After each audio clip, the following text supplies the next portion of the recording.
I almost didn't throw the white flag. I was going to give you one more lap. The 9 running on the tires. He'll slide up off of turn number 4, Jerry. You've got a new race leader, Matthew Loeb. Your race leader with 4 laps to go. All right, he told me to tell that joke. Boy, howdy, it's a live studio audience again. Jesus, Jerry. They're all here for you, Jerry. No, they're here for him. You're going to scare Were everybody. you talking to the people in Omaha?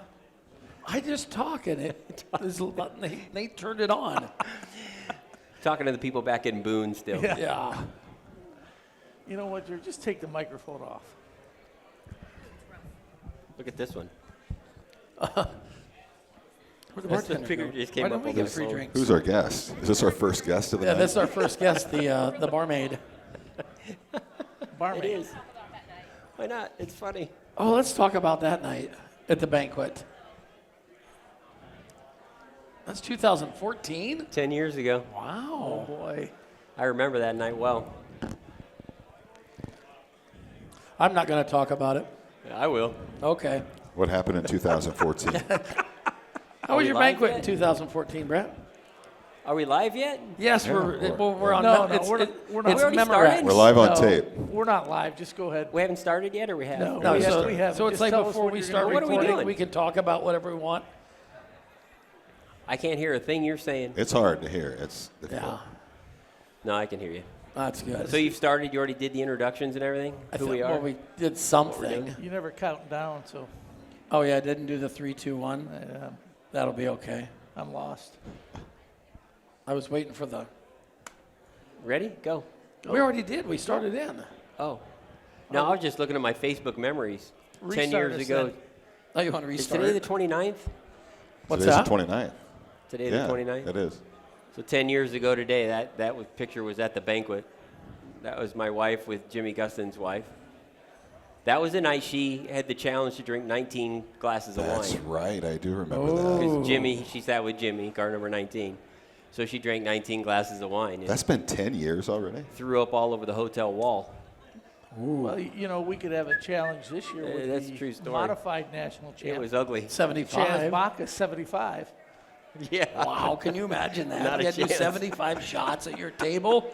75. So you're was telling enough. me if who's ever at Chaz Baca's table during the banquet has 75 shots? Has to- I think Todd Cooney did it one year, if I remember right. Jeff Ike might have done it one time too. 75 shots. Can you imagine doing 75 no. shots? No, nobody can I do can't that. imagine doing 5 or 7 Can't shots. can't imagine 19 doing glasses one. of wine. I was out getting my picture taken when that happened, so I had no part of the 19 glasses of wine. You just suffered the aftermath of it. Yes. She vanished when the banquet was over. What are we going to talk But anyhow. Talk So what are we about talking what, about tonight? live- Who are we going to talk to? Do we have any live champions in studio the I room? got a lot of champions here. Yeah, we have a I live know, there studio is. audience. Who There are a drove lot the of long? people Who here. drove the furthest to get here tonight? Raise your hand. There's a lot of people here. Oh, nobody raised their hand. Nobody drove here tonight. And we're having some technical difficulties, so we can't hear through our headphones. I can't. What? Yeah. Huh? Huh? Where? So we got this. Everybody's got one on, one off. Yeah, can we just I'm do just that? going to do this. Is this all right? We just need microphones. Yeah. Well, you couldn't get the one to work earlier. Does that look cheesy? Does that look tacky? It works. Describe tacky. How many years have we been doing the podcast at the banquet? This is like our Third. Third? Wow, you were really quick on that third. Third. I thought you burped for a minute. Best headphones, Radio Shack. But we're here tonight at the. No, it's not Radio Shack. It's Audio Techniques or something. But we can't hear you, thank goodness. A division of Tandy. They've been closed for years. And you're not even coming through because you're not talking into it. I'm gonna start drinking. I think. Go ahead. Crumb. The How about that? Museum of American Speed, right? Yes, and there's two new rooms. That's where we're at this evening. Yep. For our champions reception here in Lincoln. Can't thank Speedway Motors enough. I did that just a little while ago, but now that we're doing our podcast, How many years we've been here at the I can't museum? remember. I'm telling you, it's been a long time. More than 2, less than 1 million. This Since will be the 20th year. Then. 2005. Wow. Don't ask me how Virginia remembers that. She remembers that, but doesn't want to remember the 14 banquet. She wants to forget 2014, but 2005, we've been coming to Lincoln. Almost 20 years. This would be the 20th year if you started in 05. Records are made to be broken. 20 years. Yes. Yeah. That's crazy. It's a long time. It is. Wow. This place gets bigger and bigger every year as well. Ryan had hair back then. For those who aren't here, I can't hear a word I can't. Can He you hear said me? you had hair back then, No, I had hair back then. Ethel. And good hearing, apparently. Jim's hair wasn't gray either, though. So. It's all right. Yeah, it was. Yeah, it was. It's been gray since he was in 7th grade. It's distinguished. Yeah. That's when he got beat up. Yeah. Got beat up. I Nobody's said beat up, me up. not. I've never been beaten up before. No, him. Sorry, you can't him? hear. Yeah, I can't hear. So 20 years we've been coming to the museum. 20 years we've had our banquet at the Cornhusker downtown here in Lincoln, Yep. which is where we're at, Lincoln, Nebraska, for those who don't know that. Who was our national champion at the first banquet in Lincoln? In 05? We'll ask Bill Martin. He'll get us that David information. Murray? Ooh. Are you looking that up there, statistician? Is that still... If I I have, figured Ryan would know that off the top of his head. no, I have terrible cell phone reception here, so. 04 and 05, I still have like David Murray Jr. memories. It's either got to be that or a jet. Murray was racing. No, it I wasn't do Chad. remember that, particularly the Race of Champions in and around that time. I might not have the We've greatest talked cell about phone that more on a reception either. podcast. Oh, there it is. What do I got to look under? Divisions. Divisions. We didn't have 9 champions in 2005 either. No. What were we missing? Mod lights? Pardon me? What divisions? Have we we didn't added? have mod lights. We didn't have. 05 would have been the first year for sport mods. Yep. Yep. We had sprint cars, didn't we? Yep. Yep. Yeah, we've added sport mods, Southern sport mods, sport 2000. Oh, compacts, I got it. 2005. and mod 2000 lights since then. 2005 was the trifecta, the turkey or the hat trick for David Murray Jr. He was 03, 04, so first time Bingo. in 05. Late models was Rob Tolan. I thought it was Cory Dumpert. Stock cars. There's been a late model champion who wasn't named Cory Dumpert. Yeah. You'll Somebody never, has won it you'll never besides get, you'll Dumpert. never guess who the 2005 stock car champion was. Yeah, I will. Jason Van Sickle. Jeff Anderson. Nope. Damn. Was I close? Jason Van Sickle. No, he can't even win hot laps. It was Paul. 05. That was it. Was not Paul Berger. Paul. I said Paw. Oh, Paul. Yes, it was Damon Murray. Damon Murray. In 05. Damon? Damon in the stock cars. Hobby Hey, stocks. Speaking of Damon, I was in Iowa City like a week ago, last night, for my daughter's cheerleading. We took Kennedy to cheerleading in North Liberty and stopped at Virginia and I sit in Iowa City for 4 hours while Kennedy does cheerleading. Yeah. On Thursday nights, and I walked into Roadhouse, and there was Damon and Dallin and Dallin's girlfriend and Damon's wife, Dawn. Dawn. Yeah. Where was Dana? Who? His Dana? daughter, Dana. Their daughter, Dana. Was she No, there she too? wasn't there. Oh, okay. I was. Okay, I'm gonna get in trouble now. It was the daughter that was with. She didn't Okay. say nothing though. She didn't talk much. She didn't talk to me. I've never spoke to her before. I talked to Dallin a little bit. So it was the whole family then. Were they Christmas shopping? What were they doing, babe? They were eating. Probably eating. But Yeah. they're in Iowa City though. They live kind of close to there, I suppose. But anyhow, we sat and talked engines and races. How about butter? All kinds of stuff. Dallin says we should have an IMCA sanctioned 100,000 to win stock car race. Hey, at least we won't have to pay anybody. He asked me if I would do that. Yeah, could If we you wait would on do that? payment? Yeah. Okay, so let's 05 hobby Listen, stock. you know, I'll think champ. about that. Maybe we will someday. They work out Just pretty, for fun. They work out Paul pretty Berger is good. going to sponsor it. Is Paul Oh, in he the is? room? Paul's got $100,000. Yeah. You've got like 50 cars on back order. I heard you, Paul. Back order. What's he working, a car dealership or what? 05 hobby stock champion. Go ahead. The guess B&B that. chassis, $100,001 to win stock car challenge. That's right. No, it's 100,099. And we'll pay I that haven't even night. started drinking yet. We're coming up with good ideas. 05 hobby stock champion. Any I guess? don't. No. Let me think. We'll go Dustin Smith. Who? Dustin Smith. Dustin Smith? 05 sprint car champion. Gary Zitrich. No.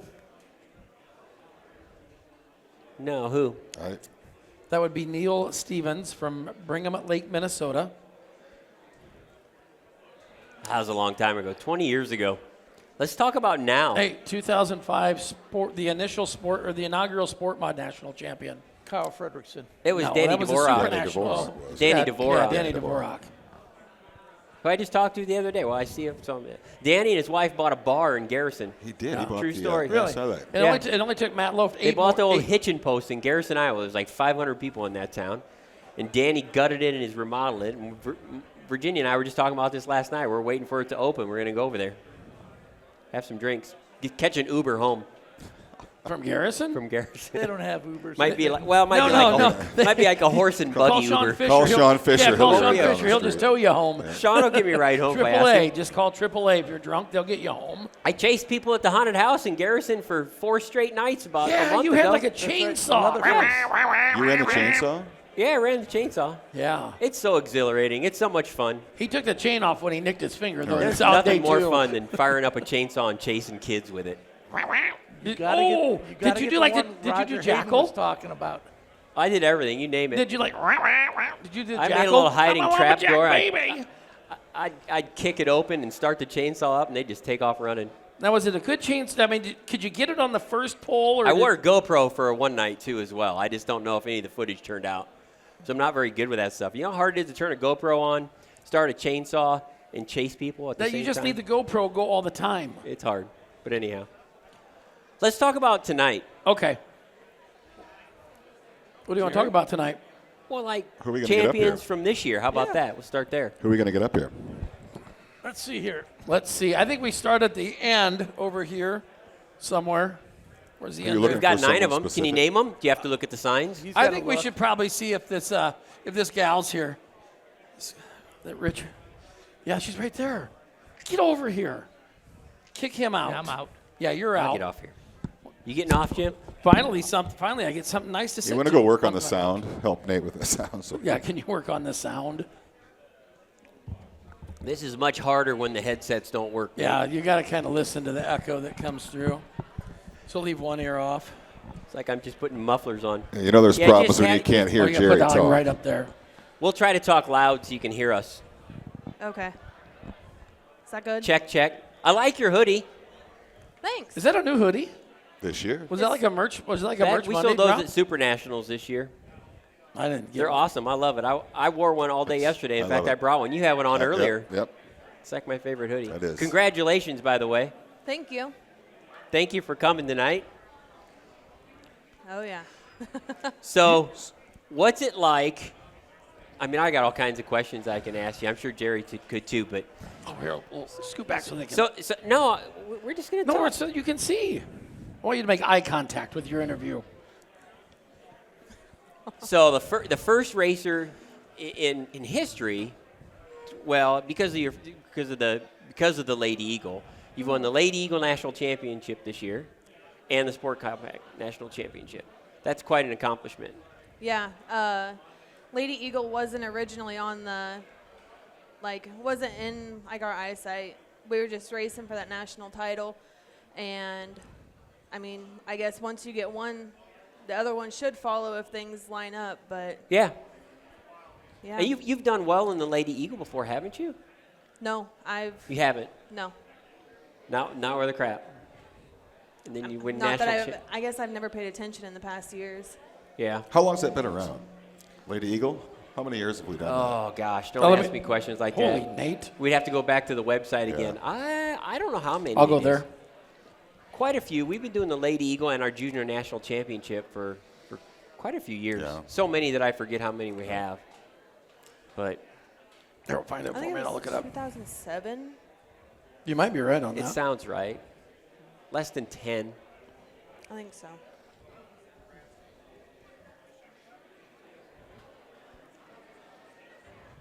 Ooh, right there on the bottom. Are you looking at the results from when? We need cheat sheets. We need like a computer. 2007. 2007? Yep. Oh gosh, well, it's been a while. Yeah. So how many They all nights run did you together. race this year? Huh? How many nights did you race this year? I think I ended my year with 52 or 53 starts, and that's with like Oktoberfest at Beatrice. How many of those were with your husband? You guys race the same night most of the time, or did you ever go on your own, leave Dylan home? I did go on my own on Saturdays. He went to Eagle, I went to McCool Junction. We raced together on Fridays, and then he usually went with me on Sundays to Concordia. A few times we went to Park Jefferson to make up some rain dates. Other than that, I mean, that's pretty much how my year went. So you went to different racetracks on Saturday night. Yeah. Is that because they don't race compacts at Eagle? Yeah. I assume. So you went to Junction, and he went to Eagle racing his hobby stock, Yeah. right? To remember, because he was racing stock car for a while. He's raced compact. Your husband has raced a lot of stuff. Yeah. This year he raced a hobby stock and a compact. Yeah. Oh, yeah. Sport mod. Now he has to He's come to raced you all for the kinds of- speed secrets, though. I see his don't know name in about Arizona. that. So when he raced your car after it was over, did you give him the speed secrets to make him that fast, or did he just luck into it? We can go with that. I'm- I gave I'm- him all the speed secrets. That's good. I think you're right. Yeah. Do you have any more questions for our guest? Me? You said you had a lot of questions. Yeah, you so- said you had a lot of questions, so we were letting you. Yeah, I got all kinds of questions. Like, why car number 12? Well, That's the year I graduated high school. well, there we go. See, Okay. now we know. See, there's always a reason right, why people have the numbers that they do. That's one of those questions I always have. You should ask everybody that. It's like, why do you have car number 12? Because you graduated in 12. So you're still young. 12 You're really years young. ago, huh? Yep. What? What'd you say? 12 years ago. Yeah. That's- Yeah. I wish I graduated from high school in 2012. Things have definitely changed. Oh, yeah. It gets worse. Yeah. Wonderful. They just pushed Brett. Or Brett better. just got Depends how pushed you, through. Depends how you look at it. Brett was on the No Kid Left Behind program. They Yeah, just I kept was. pushing him. Just get him out of here. So, as far as your compact, I think I had read, did you wreck one somewhere and then go, like, build another one quickly and race it again or something? Did I read that somewhere? Yeah, I almost rolled it at Beatrice in June. Then my husband fixed it. We raced it again that next Friday. And then a few weeks later, I went on the front stretch wall at Beatrice, and that pretty much, that car was, this is my 4th season on it. So, I mean, it was getting pretty old, but in the Yep. same area. And then Dylan built me a car in about 3.5, 4 days. Yeah, I thought I read Wow. that or I saw that somewhere. I don't know where it was. Yeah, actually, that car is the one that he built.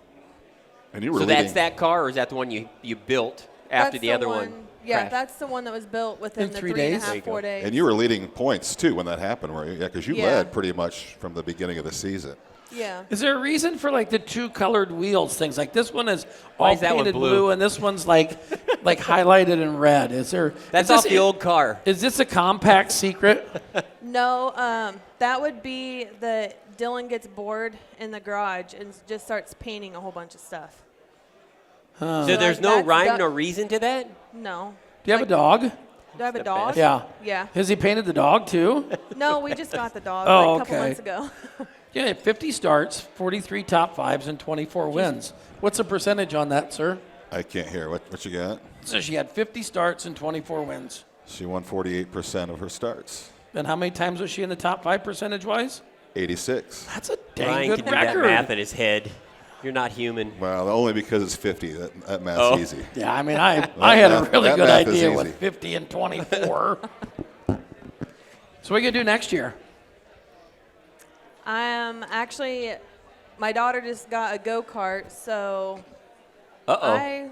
I probably won't race. If I race next year, it'll be specials. Other than that, She's going to be Yeah. that just for mom. fun. Kids will do that. Yeah. Yeah, and it was Dylan's choice to do that, so here we. We see it a lot. We see a lot of people that have, especially people my age. I'm 52, so their kids start racing, which are about your age, and they just step away and their kids start racing. But then we see them come back. It's weird, the membership stuff that we see. Yeah. A lot of racers get out of racing for all kinds of different reasons every year, but that's one of them usually because they have kids and they get into sports. A lot of them get into their kids racing go-karts, and as soon as they're old enough to drive an IMCA car, they're in one of those.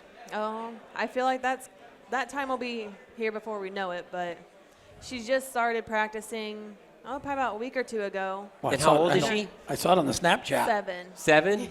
Who built it? I want to know who built the track. The backyard? Yeah, No, no, it is. There's a backyard track. I saw yeah. it. That would be Dan Nelson. Actually built Oh, that the old track for 94 my daughter car. to practice on. She actually banked it and everything?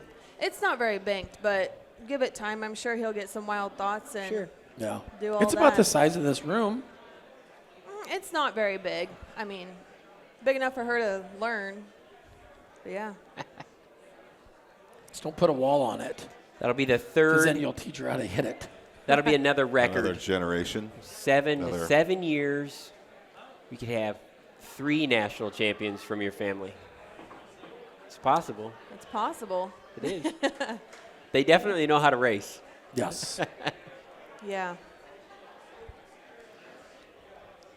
What else? I was You're thinking looking at me, I don't know. questions. I- You burned up my question of why is the front wheel blue? I mean, we learned that. See what else we can The see car about question, your car. I was kind of curious because I'd read about building cars. So have you always built your cars? Has Dylan built all the cars you've been racing? Was he building his cars too?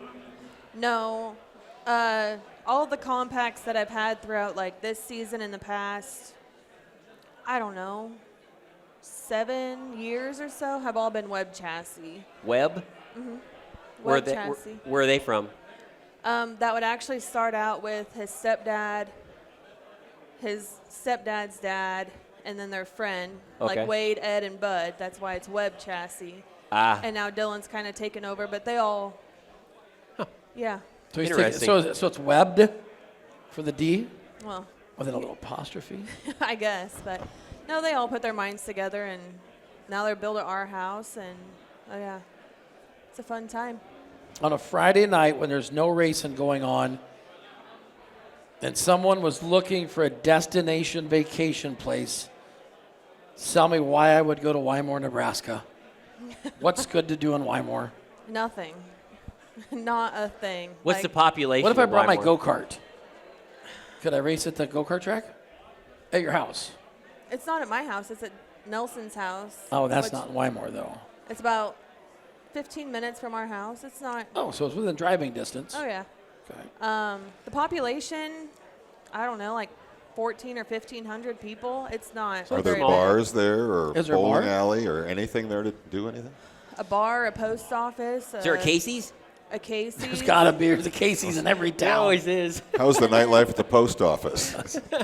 Well, and then you got the Dollar General, because there's always one of those in every small town. Now, is the Dollar General in town, or Or is is it it like a outside mile of town? outside of town? Casey's. No, it's on the highway when you pull in. So it's like a block outside of town. So it's like the first thing you see when you come in. You're like, Dollar General, stop there first. It's one of them. Wow. Yeah. Well, congratulations. Yes. Yeah. Thank you. Thank you. Thank you so much for racing IMCA. Thank you for coming tonight. It's I want nice to know if get your to know you a speech little is more. ready. Do you have your Yes. speech ready? Yeah. Is it written?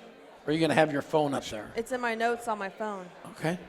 I've been asking all the champions if they've got their speeches ready and how Do you long think they it's plan going to be talk shorter tomorrow. than Brett's? Think they're talking longer than me? Oh, it's short. I don't like talking in front of people. Okay. She's not going to set any world records on the speech, is what she just told me. Well, So you're still in the clear for being the longest speech of the night. I think Mike Nichols will be in the running for that, won't he? Well, longest or I don't know. funniest or I don't know. can tell any jokes tomorrow up there? Are you going to tell some jokes? Short, sweet, to the point. That's my kind of speech. And you're the first one to talk tomorrow night, so Yeah, I Get it got out of the way. You can warned. set that Yeah. bar really high. Where's he at? Short, sweet, to the point. Let's get him over here. what? We're going to get Lee Goos up here. Okay. All right. Lee, you want to come up here? Thank you. Thank you very Congratulations much. Thank again. you. Yep. Congratulations. You're the. If you trip over something, it might make her. We might be able to hear you. Ghost. Ghosts. Yeah, I think Yes. it's ghosts. I don't And know then how you to put it, like, pronounce right up everybody's here. names. You It's Lee announcers Ghost, know this right? stuff. Ghost. Ghosts. Yes. The headset don't work, so you're just using the mic. And you're listening. Oh, I to don't that get to hear speaker. you. No, Yeah. No, you but can't. if You gotta you listen go to like the- this. We're listening to ourselves talk through the PA like everybody else. Yeah. So that's why you got one ear hanging out. Yeah. Exactly. It's like wearing your helmet on sideways. Yeah. This is a little different than last time we talked. I interviewed you in Victory Lane at Park Jefferson on the new little track. Did you interview him in Victory Lane? Back there in, last weekend in September, you pulled off that victory. That was the last night before the season was over. Yes, it was. Yep. No, that was good. It was a late night, though. Yeah, it was. So that's okay. You won. That's all that matters. Right? Yeah. Exactly. I can't believe they got the race on. Somebody said they were talking to putting another race on because the weather was so nice. They might have a decided the rumor has they may have a Christmas Day race at Park Jefferson. A Christmas Day race? Day? There could be. At Park Jefferson. Could be a rumor. Could be a What's rumor. the minimum temperature it's got to be? I don't know for Wayne if there has to be a minimum temperature. Does the water have to freeze? Hey, let's call him right now. Wayne, I bet you can't do a race on Christmas Day, and I bet he does it. Season, where you been? You've been hanging out. Got a Husitz shirt on, so I imagine Husitz was your weekly Sunday we got our night first track. championship there last year, so it's kind of cool. Yep. And we're hanging out with Donahue's over here. He's the champion for Husitz this year in the 305 division. He didn't have that wheelbarrow in the back. He does. You see Dude, that? That's I told who you, we followed. We That's followed. who we Yeah. followed, He blew our doors off at about like Harlan exit, and I mean I was You guys doing are all of racing to the banquet? 97 to Yeah. try to keep up with him. And you couldn't even keep up with him at 97. Oh no, he was. You weren't going Nice. 97. At one point in time, I was when you had your eyes shut. Well, see, they came here, but they're actually heading to Houston with that tomorrow. Yeah. Yep. So they have to split up. Yeah, I mean, here comes this wheelbarrow that looked like an engine in the back of a truck. Did you look? Yeah, the wheelbarrow had headers and it had a wing Oh, yeah, on the no, I front. saw it in the hotel. Yep. I was like, dude, you like blew past us. It's a beer hauler. I figured it. looking at the thing, it had to put a lot of ice in there and put a lot of beer in there. Right? Yep. Perfect. So Husitz, where else did we go this year in the Race Saver? Well, actually, the Race Saver, we only raced a couple times at Husitz this year. We were racing a 410 at Husitz for the most part. But no, we ran I-90 Speedway. We did Park Jefferson actually back on March, beginning of March, and then the last race, the two there, and then we ran over at Jackson. We won the championship there, which is owned by Todd Quering, who owns Husitz.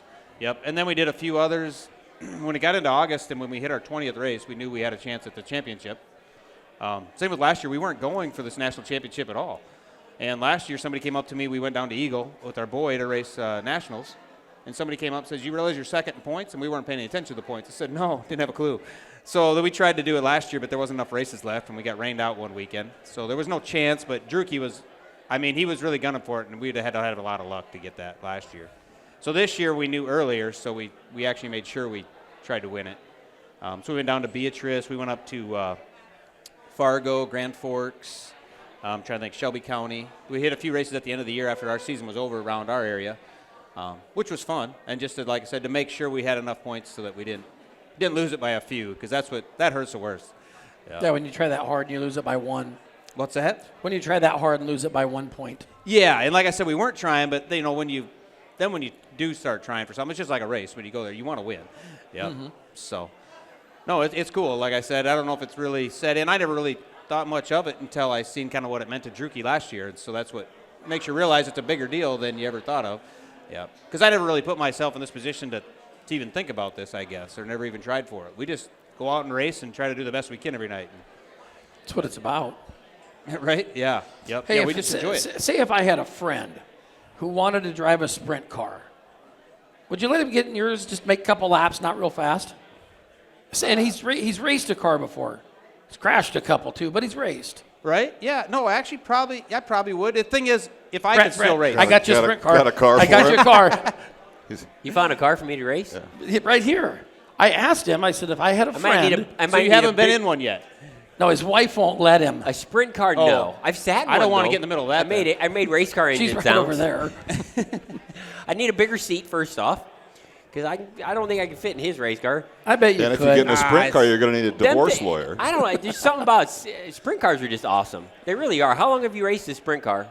Oh, geez. Long time? I started in 97. So a long but time. I didn't race. I got out of it in 04, basically, and I didn't race for a long time. Okay. And then What'd we you got get out back into for? it in 16. What'd you get out for?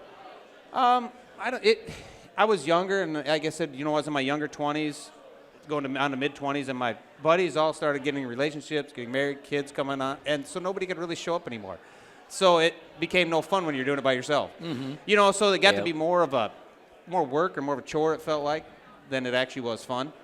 And then financially, it's a burden at that age, so it's tough anyways. And when you're doing it by yourself, and it wasn't the fun I was having, and then I walked away, and then so the gal I got with back then, her brother tried getting into it in 14, and he wasn't having the greatest luck, and he was crashing pretty much every night out. And so we were trying to help him, and then one night he just asked me if I could hop in his car. He says, "You want to drive it?" And I didn't tell her. And so she was wondering why we were going to the racetrack, and all of a sudden then she's seen I went to his house, and she's wondering why we're getting the car out kind of late in the afternoon fixing it because he crashed it the night before. And so he said I could drive it to Houston if I put it back together. Mm-hmm. So I went with some buddies, and we threw it back together quick, and it looked god-awful ugly, but it worked out all right. But so all of a sudden she seen me throwing this bag in the back of the truck, and she's like, "What's going on?" And then she found out I was driving it that night. So, I mean, she wasn't mad, but she wasn't real happy about that. And then we did good, and that gets you the itch back is a problem. So if I wouldn't have drove that, I would have never got back into racing. So he let me drive it twice, and then at the end of 16, we ended up buying. A guy was getting out of it, so we bought his stuff. Bought his program. And then Houston's closed down, which was Badlands at the time. Yeah. So we would have never bought it if we knew that was happening. So then we were traveling around and just hit and miss racing for a few years until we got the 305 deal. It was another buyout. And I seen this car. It was a good deal. The guy wanted to get out of it. He had tried it. It wasn't his thing. And it was a full roller with a 305 in it and then enough parts and a spare frame and everything for a second car. And I bought everything, and I was just going to sell the motor. And my boy, who races with me now also, is the one that convinced me to try it. He's like, no, just try it. I was like, no. I said, it can't be any fun. It's got no power. Yeah. It's going to, not to be rude, but I was like, it can't be fun. So he talked me into going. We went to Houston's, and we passed for the lead. And once you know it, we passed for the lead, and the caution comes out. So Justin Clark. We were moving forward, and then when we did, so then the guy we were racing with, he's seen how we passed him. So needless to say, there was only a few laps left. I ended up second that night. But that kind of got me hooked. I was like, well, that was actually a lot of fun. And then I got to know everybody, and it was way more laid back. Everybody, it wasn't cutthroat racing as much. It was just, everybody would help each other out. And it was just a different kind of atmosphere. So we really got to enjoy it. So we've stuck with it and had a blast. Like I said, I'm really glad that I tried that motor because it's the most fun I've ever had racing. Because when we do the 410, that's a different ball game there. Oh, yeah. Nobody gives you any ideas of what work. You're on your own, and And if they do, it's the opposite of what you need to know. Yeah. Hey, should I put the right rear on the left front? Yeah, go ahead and do that. Yeah, Just do it. Yep. And this is more affordable. Yeah. Like I said, we actually do it with, a lot of times it's cars that people say don't work or parts that people are getting rid of that they say don't work. That's what we're using in the 305 car. And like I said, we've had great success with it. You need cheaper tires, though. Can you do that? Cheaper tires? Cheaper tires. Yeah, everyone needs cheaper tires. If I could only order that up. There's no way to get around the tire thing. Although the Race Saver tire is pretty cheap comparatively, isn't it, to what they're using in the open sprint car tire world, generally? Yeah, I mean, not really. I mean, so it's $60 a tire difference. So it's a little cheaper. What's a right rear a little, cost? and your front tires are cheaper. But if you get a track that takes rubber, they're just junk, right? Oh, yeah. They feather That's every up bad. tire though. Yeah. Every division's so, got that problem. When I started IMCA back in the 90s, that tire was like hard plastic. Yes. Yeah, I mean, it's a different tire than what Race Saver's But you could race that for a long time. Yeah, it's and it would make tire. it would make a Race Saver feel more like a big car because you wouldn't be able to hook it up, and it would make the car harder to drive, which I think would help the class. I don't even know if they make a sprint car tire that hard anymore. Probably not. I got a couple yet. If you need to see what it's like, They've probably been copy it. sitting there forever. Put them on when he comes to drive it that night. Yeah. Then it might be in the wall. Yeah, it's like driving on ice. Yeah. But no, I think it would help the class, and it would make the tire last, and it wouldn't. If a guy's going to throw new rubber on every night, it's not going to help him like it does now, because it is tough. If that tire locks that motor down, and so guys that want to spend the money, I mean, it does give them an advantage, I guess. Yep. Just an idea. Food for thought. I've heard these things before. There's a lot of guys that mention that. Yeah. Yep. It's weird. I don't know. So the sprint car's got that big giant right rear and a big left rear, but it's not as big as the right rear. So does that car drive primarily off the left rear or off the right rear? Different. I mean, I drive my feel off the right rear is how I drive the car. But there's a lot of guys that drive it off the left. I mean, it's not like the bigger track you get, like we went to Arlington, you go to a half mile and stuff, it gets on the left rear real hard. Then it feels more like a big car to me. Right. The 410 drives a lot harder off the left rear. Off the left rear? Yeah. We don't have a lot of power in the 305. To do that? The car does not wing down and plant down. You know, it doesn't carry the front end like a. And you've but as you raced get more power, it does get more on the left rear. So you've raced 410s before? Yes, not, a handful of times. But you're racing 360s first then? 360 is originally what I raced because that's what IMCA was. Yes. When I got out of it, I was still in the 360, so that's what I planned on doing when I got back into it. Gotcha. But the 360 thing is kind of fading because It is. you spend as much on a motor as you do for 410. You might as well go 410 racing if you got a 360 now. It really, is, that's yeah. a lot of people say. It's what we hear. It So pays. you've got kind of 410s better. or you got 305s Right. anymore. Race Yep. saver stuff. Or It's a big jump though. It is. And it's not necessarily, the power's a lot different, but the balance of the car, because now you've taken 125 pounds off the front of the car, and it's a huge difference as far as how the car handles.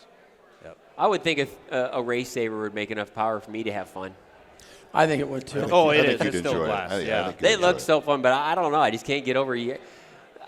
I don't know. I went to Roger's shop one time here up when he was in Omaha. I don't know. It was after the banquet or something. I was over here somehow. He had his son, I think it was his son-in-law's sprint car sitting here. He had a race saver sitting in there and a modified sitting in there. And I don't know. This is probably, I don't know how many years ago, quite a few years ago. I'd never sat in a sprint car before. I just couldn't. I tell everybody it's like this here. It is. It's like sitting in a school chair with It's your legs. so different It's than straight sitting up in a and down because there's modified. no room. Right. You're Yep. just in a cockpit. Your back, your legs are up against the back of the engine block. You're sitting over the drive shaft. There's just a lot of things about a sprint car that are very intimidating. Besides the fact that you got the big giant wing over your head and you go out there almost wide open. It's just And you look out your left side and you got a tire about 6 inches from your elbow. right. It's an awesome race car. It is obviously in our world, and most all dirt track racing, in my opinion, a sprint car is the upper level of everything. Whether it's sanctioned in our association with the race saver stuff, that's probably our upper level. Yeah. We would consider to be in our association these days. And then get out into the open world and the 410 stuff, the world of outlaw stuff is, I don't think there's a more awesome race car than a sprint car, whether it's got a race saver in it or a 410 in it. They're just awesome. Yeah, They're as a very sprint car intimidating guy, race that's cars. always like to me that's just it's my favorite race car by far. You know what I mean? Yeah, and it's a more of an exciting race because it's a short race, hence it's a sprint. It's a sprint. You know what I mean? Yeah, you got see a few people laps say stuff to do like, everything. "Hey, put starters on them and do this and do that," and I chuckle because I'm like, "Well, they're sprint cars." So I make they're not jokes. they're We're not the only supposed open to. wheel car. So I shouldn't say. So what sprint car guys try to call the body cars?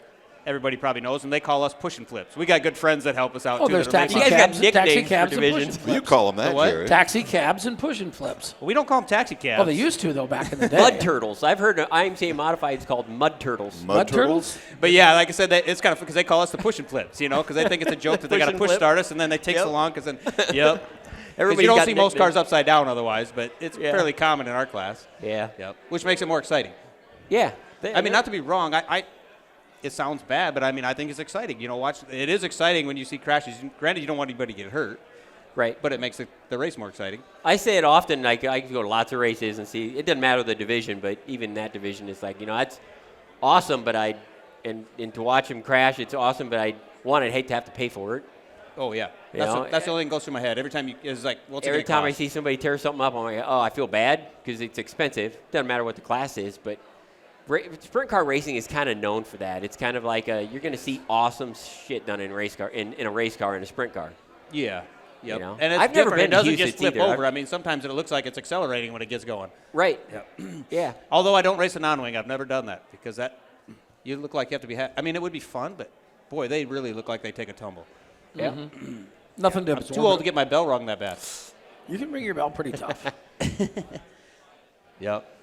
Well, congratulations. If I haven't already told you that. Oh yeah, thank you. No, this is really Congratulations. cool. Yeah, I said it in my column. I might have said it in a podcast too. I mean, you're racing it up in a pocket of sprint car in a part of the United States that's very, very well known for sprint car racing.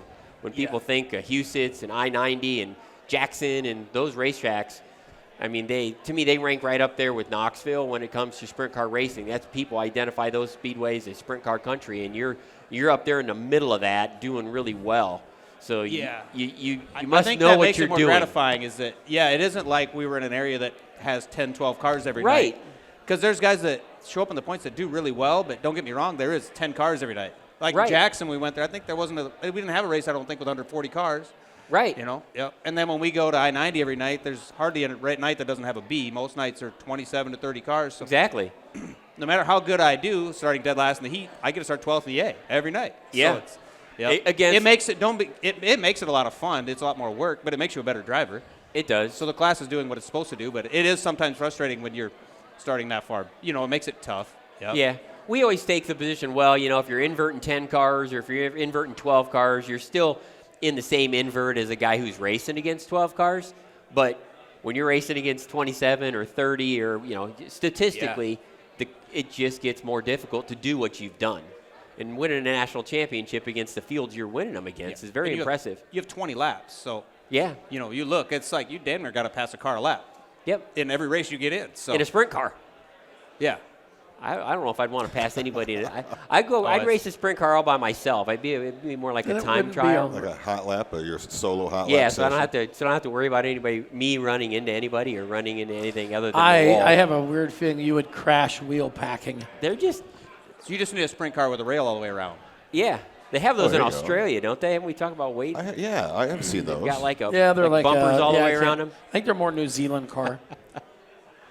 My biggest question is always the sprint car. So, like, when you guys are going slow, because in a sprint car, your elbows, the elbows up deals, because you sit like this, because the wheels, you're in your lap. you're- Like, when you're at slower speeds, driving a bus. You guys are like this, because the front tires. Oh, sometimes. like, Sometimes it'll I'll get, see that. They'll just start doing. Why does it do that? It's there's no steering stabilizers. There's really nothing there, and you get you'll get play in the Heims or playing and your So the hubs will have a wheel's little not play. doing that. It's just is it? Sometimes it will, but no, a lot of times it doesn't. You see a lot on sprint cars. Yep, and you'll see it like my dad always asked me like, "There's got to be something wrong," and I'm like, "When you watch the Outlaws, you'll see them guys do it too." Not generally as often, but it's little parts get wore out. If your toe in isn't quite right, it'll do it worse. So there's a lot of cars that don't get put together in my mind properly. The guys could be faster or better just if they spend a little more time in the shop to make sure stuff is right. Yep. Yep. So sprint cars, they don't. But at speed, you never get that. Yeah, they have torsion bars. They don't have springs, right? Right on this. Yeah. Some have springs. But not There's very- guys playing with Tanner Thorson's been playing with coil springs again. Like What's I a mentioned. Jacob's ladder do? I look at a sprint car and it looks like a really simple race car. Oh man, you go out here and you look at the cars from the 80s. It's the same thing. It's prettier, but it's the same car. Right. You could take that car and basically compete with it yet. So if you go to the racetrack, this is just kind of, these are the kind of things that interest me. You go to a racetrack and what can you change in the setup on a sprint car? Do you just you change the torsion bar settings? Well, so the torsion bar comes in all different sizes. So just like a spring rate, you change the whole bar. you change the whole bar. Yep, and it's easy. Does that happen You got a often? Do you pinch do that a bolt lot? on the one side. It's just Yep. your arm is just a pinch bolt. Same with the other side, a pinch bolt on the stop. So you're adjusting it. No different than the front of a Chevy truck, really. I guess you got torsion bars on them. It's you loosen the stop nut and you adjust Yep. the bolt, and it'll adjust your ride height for each corner. Yep. So your ride height, and then Do you your do that shocks very are the- often? On the 305, it doesn't seem like I have too much, and actually not on a lot of them. It is- Track with the different tracks you do, but once you're at the track, more so shocks are the biggest thing. Shocks, the wing, obviously on top makes Yep. a huge difference. Yeah, because I go to sprint car races. I've been to a few, but you go to some races, you go to sport mod races, and you see guys changing all kinds of crap on the car. And I'll go to a sprint car race, and everybody just standing around like, okay, we're ready. And I'm just like, Oh, do they never Yep. change anything on them? Is it No, just we- air we do- pressure? We do quite a bit, but there's a lot of people that, they just, the racing world's changed since I was a kid, I guess. You have the internet, and then you have now everybody buys in shock package. You ask them what they're running. Well, I don't know. This is my dry setup, or this is my wet set. They don't even know what they have on the car. Yeah. All they know is that somebody told them to put this on, and this is what works. Yeah. So that's what they do. So they're not really doing much. Or they look, and somebody told them, you want your stagger at this, and you want your wing at this. So that's all they do. Yep. Which they're not learning anything in my mind. You know what I mean? Yeah. So no, we do everything ourselves that way, but no, and with our wing on top, it makes a huge difference compared to, any body car doesn't have that downforce we have. So you move that a little bit and it changes everything. But your stagger makes a huge play. You move your wheels in and out, your rear wheels. Yep. So our right rear wheel, you move that 2.5 inches. So you just play with wheel spacers and stuff like that, or wheel offsets. Wheel spacers and offsets on your rim. Yep, is Sure. a huge difference. So there's a 'cause lot to it, really. Yep. And then your different size left rears, and you put a bigger left rear on. Now you just change the balance of your car. So then you have to change. Yep. So there's actually a lot to it. It's just there's a lot of people that don't do much with it, and then they kind of wonder why they don't get. But you don't see a sprint car with like the back of a late model or the back of a modified. It's got 75 holes, on all the mounts. Ours and all these super simple. It is. Yeah. You just look at the car and it looks very simple. So you guys like, okay, what do you mess with on this thing to make it faster than the next guy? I give the body car guys in late model a ton of credit because that is more of a science. Like I said, we don't have near the adjustments, and with that wing on top, we can make up for it. You can change your driving style if you screwed up your car to still make up for a lot of not having a perfect car, whereas I don't think they can do that like we can. Sure. Like I said, because we're getting, like I said, when you put a 5x5 wing, a 25 square foot wing on top, you're getting a lot of push. You can get them rear tires to drive or change it a little bit to still make things work that you can on the other cars. So and you've got a 1,500 power car sitting on, using the tires. So, So are there many nights when you're racing where you can literally just hold it to the floor? Oh yeah, every heat race. Yeah, with that that tire, that's what I was telling you. We have too much stand on tire it. for the motor. Yeah, the heat races are pretty much always just flat out. As fast as it'll And you go. go to some place like Jackson, that track, you're pretty much flat out all the time. Yep, it's very hard not to be. And they made that place shorter. Yeah, it's 4/10. It used to be a half mile. Yeah. But it's just hard on the motor. What else? Anybody else have any cool sprint car questions? You've hit every sprint car aspect that. What's your car number? 17. That was the age it was when I started. And that's how I came up with that number. And that would have been about 1997. 97. Yep. Yeah, I started the year I graduated high school. So, a little bit after that, I bought a car, didn't tell my parents. I hinted to it, told them. My mom said she was going to kick me out of the house if I bought one. And so then I bought it, didn't say anything, but I didn't have a trailer to go pick it up. So I had to borrow my folks' trailer to go pick this thing up, so they had to know. And that was a little rough for a little while, but I had a car with no motor and literally no mechanical ability back then. I knew nothing about. I never took I was good in school, but it was I had different aspirations in life what I was going to do for a living. So I had no mechanical ability at all. So when I started, it was as green as you could get. Yep. So I had to find a motor, had no idea how anything worked. I had no idea how the cars worked. I just always in my mind had an idea that I could drive and really enjoyed it. Like I said, I loved it since I was a little kid. So. Yeah, and here you are. Yeah. How many years later? Yeah, now I'm 25 years later. Now I'm the one that everybody else at the track is always asking advice, and I'm always trying to help everybody else. Yep. So it's a lot of fun that way. You said you had a son that races? Yeah, he's over here with me. Dylan Wax, though. He races an X car. It's okay. Josh Sterrett owns the car, and my boy rented it from him for a couple races. And Josh liked the way he drove the car, and so this last year, Josh said, "Well, you want to drive my car?" So he's driving for somebody else. Yeah. The guy That's gave the him best way to race, isn't it? The whole setup, and the gentleman's from Huron. He's a couple hours away from where we live, and the boy has everything at his house, and he just lives up the road from me, like 3/4 mile. Yep. So he has everything at the house, and most races he's by himself, and Josh comes when he can. But and it's amazing that, like I said, what he does and he won a race this year, and we finished second behind him, so that was really cool. Yep. The only thing is I had to go to Tech, so I didn't get to see him climb on the wing because where Tech's at there at the racetrack. Yep. Sure. Yep, because I knew if I stopped on the front straightaway, they'd DQ me. Yep. So I had to actually go to Tech, and so by the time I got down there, he was already off the wing. But that was really cool to see. Yep. So that was one of my highlights of the year. I got to see him. Like I said, I got to be second behind him when he won. Yeah. Yep. That's awesome. Well, congratulations again. Thanks for racing IMCA. Yeah, thank you guys. Like Get I said, your speech ready for tomorrow? We'll see. I'm not very good at speeches. This is easier when you're standing in front of a crowd, kind of put on the spot. It makes it tougher. Yeah. Perfect. So you got your speech ready then? Sorry, my wife interrupted me. Said it's close. Yeah, he's Close. He's good. Said it's He's close. Is there a time limit or minimum that I have to be at? Time the first speech of the night before the racers. And just make it And shorter? then set under that. Okay. So what I'm saying is time his speech and make I don't shorter. talk that much. You talk as much. He talks more than me. You have talked more than I have during Anyhow. Super Nationals to date. But he's really want to hear from. I know that we're just here to. We're like arm candy. Yeah. We're just here. All right. But what was Virginia Is saying? everything all right over there? Yeah. You okay? It's over there. She's still talking about 2014.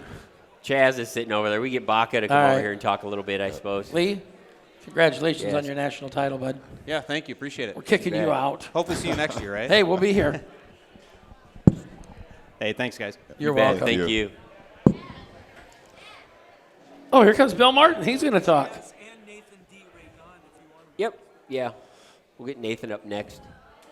We'll get him up here next. Are you want to talk to both these guys while I get off here? No, you talk to them. One of us will All step right. out. We'll talk to Nathan next. You've been man. here before. What? You've been here before. One time. Sorry, the headsets don't work this year. You're just going to cover your ears like an earplug if That's you put it all right. on. So, Here, let me help you out. here. welcome back. Is that better? That's better. Okay. You can't hear me anyway, so it's fine. No, I can hear you. Oh, yeah. I Yeah, guess we're listening up, to there. Welcome back to Lincoln. Yeah, it's nice. Did you drive or fly? We drove. Yeah, you drove last year, didn't you? Yeah. Couldn't Yeah. get all them contingencies A lot of back on the hardware to airplane, take home. right? Yeah, it's all the boxes and the trophies and jackets and everything else. So How long of a You drive have to is buy it? this Like the whole 18 row and hours. put the eagle in one seat and the steering box in another seat. Yeah, right. No, we just pack the back of the. We rented an Expedition, so it's just pack the back of it Oh, yeah. full and ride along home. Like Tetris it in there. Yeah, pretty much. Yeah, with the bags and everything else. There you yeah, go. it's- Are it's they a done lot. racing down there? Did you race last weekend? He won We last raced week, last didn't he? weekend. I won one of Did them. you win? Yeah, won. We won the first Yeah, night. Some of us watched that on IMCA TV last weekend. Listen, Yeah, you're supposed to be supporting. What are you doing? He's, I he's watch at a lots banquet of to get ready. races. I get to see lots of races in my life. I don't think I was chasing anybody with a chainsaw last week. I don't know what I was doing. No, last Halloween That's was probably over. 4 weeks ago. But anyhow, Yeah, they race again tonight and tomorrow, actually, too, out there. Casa Grande still. Yeah. Yep. They're putting a lot of time and effort into that place. Yes. Yeah. From winter what I na- can tell, and see, I do pay attention. So I didn't say you didn't pay I attention. just didn't know that he won.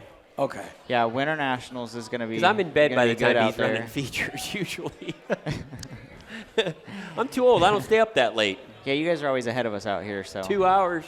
Yeah, I think two. Well, one right Two. now. One. Yeah, Yeah. but yeah. That's what I like it's- about Arizona. You never change your clocks. Nope, we Wish stay the same. everybody would just leave Yep. it one I time, never agree. change it. I agree. Don't need daylight savings time. So did you intend to go after points again this year? For Was 2024. that the plan? Yeah. Yes. Yeah. I thought yeah, that it you was. were- It was definitely the plan for 2024 from the start.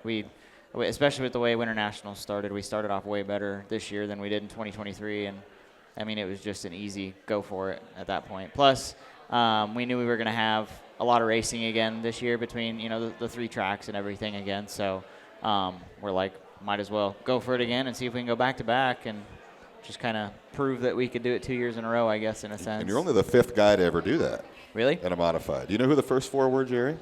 Back-to-back modified to do. national championship? Sano, or see, Yeah, he Sano's was one of them. David Murray's one of them. David Murray, is that what you said? David Murray Jr. He got 3 in a row. Grabowski. Grabowski is Grabowski. one. And the first guy to do it. All the other guys are from Kansas and Nebraska.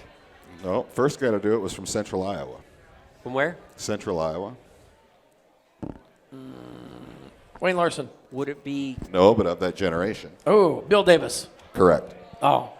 I was going to say Also in- Danny Wallace was my third. also in a Davis was in a Harris car too, wasn't he? Yeah, he was. Yeah. Forever. You're running Harris cars, aren't you? Yep. Right. So I Yep. thought same car this year as last year. Or did you get a new car? Nope, same car. Well, I think Kyle should be giving you a new car every year. I think so too. I mean, what the hell? Send him this video. Send him Kyle, this if you're video. watching, Kyle Brown, Right? we think he should get a free race car for winning national championships. There you go. I'll make sure to send this over to him. That way, I'm not the only one thinking the same thing. But no, yeah, we got a new car coming for next year though. It will start at Winter Nationals with a brand new car and see if we have the same amount of success with it. Yeah. Well, you obviously got something figured out. Yeah, it's been good. I mean, that was actually one of Kyle Brown's his personal cars. It's his 2021. Was it legal? Yeah.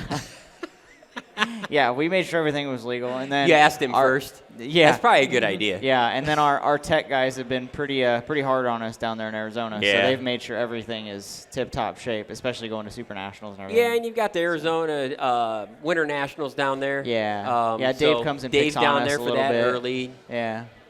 he's usually down there checking things out. That's one of the nice things about having those early races for us as a sanction. We go to Florida, we go to Arizona, see a lot of race cars right away.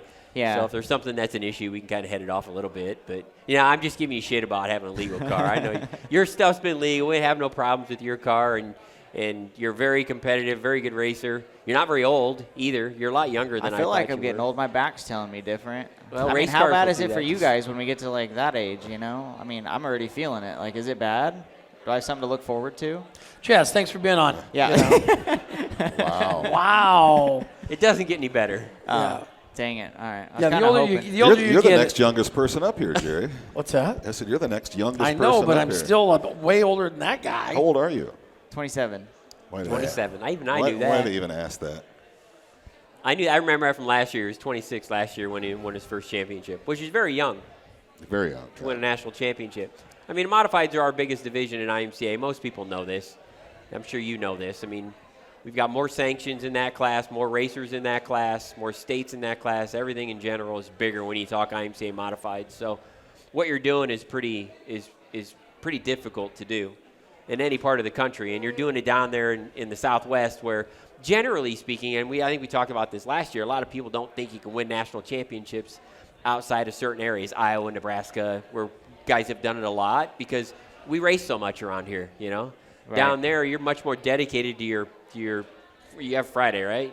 No. No, you don't have a Friday Every anymore. once in a while, we'll get a 2-day You're show. doing it on but- Saturday night only, but you're jumping Saturday night racetracks even to get a Saturday night track. You're not Saturday night at every racetrack like Boone's racing 23 nights or whatever it is every Saturday night. Right. You're not doing that at Casa Grande or Nope. Show Low. No, I got to work all week and then wait for the weekend to come around to do any racing. Yep. So I have all week to, think myself out of a setup and everything else, where these guys race every night pretty much of the week, and, they just don't have time to think about it. And honestly, I would rather do that, where, like, when I have the whole week to sit and look at the car and be like, what can I try this week? I can throw myself so far out of the, out of the loop. It's bad. You But- second guess yourself a lot then? Oh, yeah, all the time. Honestly, I think a lot of, like, good racers do that, and they don't actually, like, want to admit it or say it, but, like, I'll say it. I mean, I'm terrible about it. I will sit there. I mean, the guys around me, my crew, and everybody knows that I will literally sit there dead silent and stare at my car for a long time before a main event and be like, I don't know what I'm going to do. And then go up and look at the track about 3,000 times before I decide what I want to do, and then hope I hit it right. Yep. But then, yeah, during the week's even worse because there's more time. You have plenty of time to think about it. Yeah. Plus, other people are racing in other parts of the country, and I'm sure you're part of that whole network with the Harris where everybody's telling everybody else what's going on. So you're like, okay, what's this guy doing? What's this guy doing? Well, it'd be nice, but our surfaces are so different. That's what I've learned, like, big time. Like, any of the stuff they're running, I can't run at home. And then, like, when I bring my stuff from home out here, I'm terrible. Like, when we go to Super Nationals, my car is 180 from Much at different. home. Yep, everything's Boone's a different animal, though. That place, you can't have too tight of a race car there. If I raced there once, and I thought you had to loosen the car up just a ridiculous amount. And I raced in Vinton, which is not far from Boone, but it was a different size racetrack. But it was just so different. Boone's just when I raced it the one time, I just thought this place is way different than what I was used to racing on. Similar size racetracks in a similar part of the country, but it was just different. Yeah. But yeah, you're in much different type of racetracks as far as the dirt you're racing on. You're probably a lot more sandy in the Southwest than it is up here. Yeah, well, I think it's more abrasive. It's just like a harder dirt, and it's more like rocky, where your guys' stuff is more like soft and soily, And it seems like Black it like dirt. crumbs and gets dirtier than our stuff. Our stuff seems to, if they do it right, it'll kind of tack up and it'll kind of stay together a little better. Where like the stuff I've raced on out here seems to kind of blow off the surface a lot. Sure. Where it gets real dirty and slick and harder to grab a hold of, in my opinion. But Yep. What's your favorite racetrack to race on? I don't know. That's tough. I like What's them your all. favorite racetrack? And maybe not to race on. But what's your favorite racetrack? Do you have a favorite place you like to go? You prefer I really Show Low don't. versus Casa Grande? Does it matter to you? You No, like 'em not both? really. I think they all Yuma. have their own like way of racing. So Sure. as long as it ends up like 2 or 3 grooves wide, I like all of them. Like that's my favorite racetrack. Is one that you can race the top, the bottom, the middle, wherever you want to race. Yep. And you either, your car's either set up for all of them or set up for one or however you want to work it. But if you can move around, that's my favorite racetrack. It doesn't matter where it's at. But Yep. Arizona's been pretty good about that the last couple of years, which has been nice because, like, obviously, in order to win races, you got to be able to pass cars because with IMCA, you know, the points deal puts you further back starting your heat races and your mains if you've got good points, right? Yeah. So, you know, having tracks where you can maneuver through the field has been very helpful to win races and win, you know, national titles. So, I mean, they've honestly all been really good in Arizona as of late for that aspect where, like, I know, like, running Boone, sometimes you end up in, like, the first heat race after a farm and everybody's just following the leader in the slime, you know, whatever you got to do to get out there and hopefully go forward. And then, you know, you wait for the track to kind of blow off a little bit, then get racy for a while, and then it gets real slick again, and then you kind of, like, single file back out to the bottom, you know. But, I mean, like I said, racetracks, I don't really have, like, a favorite racetrack. I just like racetracks that are raceable. Sure. It's interesting. I figured you'd have a place to, like this is the place I want to go. No. I mean, honestly, I just want to do, like, more traveling to more racetracks. I don't really have, like, a favorite, but I have, like, a lot of places I like, and I really don't have any tracks that I don't like. The ones that I, like, don't like are the ones I probably haven't done good at, but I want to go back and do better type of thing, you know? Casa Grande's a pretty big track. I've never been there for races. I think I've told this before. I went there once when I was down there for some promoter meetings back when when Canyon. Yeah. It was kind of like maybe sanctioned, maybe not. So I went down there for a meeting, and the day I wasn't doing anything, I drove all the way down to Casa Grande just to look at the racetrack. And that's when a guy named Ernie Mincy, I think was the guy's name, was running it. You know, it wasn't sanctioned either. You know, I just went down there to look at it because I have anything else to do. I was weird like that. At one point in time, when I was your age, I was doing that kind of stuff. I was just going to looking at racetracks. I wasn't necessarily going to race on them. But, yeah, I would think you'd have, like, a favorite place. Like, if you had one racetrack that you had to race on the rest of your life, would it be Casa Grande? Would it be a big racetrack or a little racetrack? Half mile or 3/8? I would say, like, a smaller 3/8 because if you like Boone, which is kind of a small 3/8, I would consider Boone. Yeah, like a Boone or like a Marshalltown size. Yeah. Like small if you guys remember Arizona Speedway. Mm-hmm. Arizona Speedway. I've never been there. You never went? No, they tore it down before I could get there. That was a good one. I like that one because that one, it was like skinnier and it had some tighter corners, but like toward the end they had it like really bowled nicely to where like the bottom you really had to like kind of like Boone where you have to really slow down for it, turn around and then go the other way. And then the top where you just get up on it and just stand on the gas type of thing. Those are honestly my favorite where they're a little bit bigger to where everybody's not like jam-packed bumper to bumper and slowing down for each other type of thing, but I guess smaller but wider in a sense, like Boone kind of is. You know how it's kind of short and it's tight, but it races pretty wide when it widens out. I like those tracks. It's like Marshalltown and Boone. Everybody thinks Marshalltown and Boone are like each other, but they're really not. Oh no, there's a difference. Really not. There's a big difference. I finally went to Marshalltown this year. They're kind of the same shape, but they're not. You know, it's just weird. I mean, and then the dirt's completely different. Yeah. Like when you got clay versus dirt. And Boone's got longer straightaways, and one end's tighter to where the other one sweeps a little bit more, and it's But yeah, you got like you said, you know, your favorite's one that's it's prepped to be 3 wide at the end of the night. Yep. Yeah, that's definitely my favorite because any track that's going to be single file, I'm not going to like. Yeah, most people don't. Right, exactly. Most racers don't like those you're situations. Not racing. And fans don't like those situations. Right. Nobody likes those situations. But every racetrack goes through that almost inevitably at some point in time. Yeah, for sure. It happens. So car number 75, right? 75 JR, yes. Why car number 75? What's your? My dad's number was 75, so then I just stole 75 and put a JR at the end of it. Makes sense. It makes sense, actually. I might have asked that last year. I don't know. I think we put it.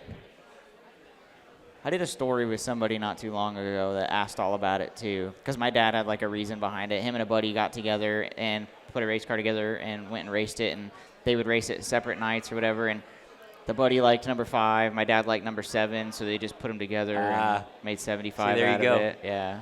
Those stories are always interesting. Yeah. Would you let somebody drive your car every other night? Not if I put my money into it, no. Exactly. You hear those stories, like people actually do that? Yeah. It's like, I mean, but they do. But People you have car owners, like you Yeah. have team, people that just buy race cars and they're like, I want to put somebody in my car. Like I know I can't go out and drive it, so let's find a good racer and I'm going to put him in it and I'll pay for everything. Those are cool people. Yeah. But at the same time, when you do that, you got to kind of find somebody that you're going to trust to take care of your equipment at the same time. Yeah. I've had car owners It's a come to two-way me street. and they pretty much come to me and tell me like, I'm going to put you in my car because I know you're not going to go out and tear it up on purpose type of thing. Correct. So I'm not going to rip the right front of it off Exactly. every time you race. Yeah. Every heat. Right. But I think that also comes from, like, for me as a driver, that comes from me, owning my own stuff to where I know, like, if I don't take care of this, I'm not going to be able to race the next 5 races that I have planned already. You know what I mean? Yeah. So when you own your own stuff, if you tear it up, you have to pay to fix it and everything else. So it just is like, why go out there and drive like an idiot? Yeah. So, yeah. But why are you guys staring at each other like that? It's What kinda else? Weird. I just was curious if he's like the director. You're very quiet tonight. I'm letting.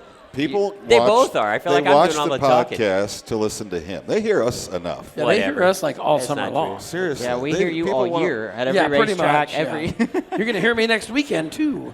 right. Yeah, more you want to talk about? Any more that I want to talk about? Yeah. Nah, I mean, you want to talk about? I don't know. I think you guys should talk to that Mitchell Ferguson guy though a little bit. You know how I think you had sent me a letter on how so it's his rookie year in a stock car this year. He came into it fresh, brand new driver. Oh, that's the last year. 21 MF. 21 MF. Oh, Yep. okay, That yeah, I've driven a little bit here Yeah, and there. Yeah. Yep. Rookie driver. Just got into racing last year. Like I think it was September or something. I don't know. It was late in the year. He raced a pure stock. It was a local little stock car deal. And we got together toward the end of last year. He bought a stock car. I think he did a couple races post IMCA, or I don't even know. It might have been like just at the end of IMCA. But anyways, first full season this year. He works a lot, so he's a very busy guy. So he kind of basically like we got together and made a deal like I'll prep your stuff and like just maintain it and then he can go racing. Well, so I've kind of just been like a mentor for him, right, for the year. Yep. And he's even here this weekend to collect some track championship stuff. So, I mean, he, first full season in a stock It's car pretty as a cool. rookie. It's a pretty cool and- story. Yeah, well, it was cool for me because I'm like, he was brand new, and like when I watch him first go out and race a car, it's like, okay, this guy needs some work. He's just wild, just out there on the gas. Because he used to be a dune guy. Like, go out to the dunes, you just stand on the gas, jump stuff, whatever. Just wide open all the time. So I had to like really force that in his head this year, like slower is faster. Just slow your momentum getting in the corners. Like Take slow your down. foot off the gas just yeah, a little. You do not need to be wide open all the way around it all the Just a time. little. Yeah.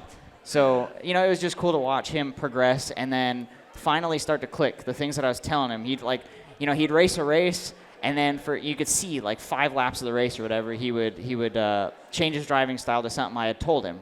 And then he comes in after the race and he's like, I know what you're talking about. Like, Starting just to get like, this. Yeah, it just clicks in his head and he comes in and he's Starting to like, figure it out. I get it now. Like, it makes sense. But then like the next race, he's like, I don't remember how to do it.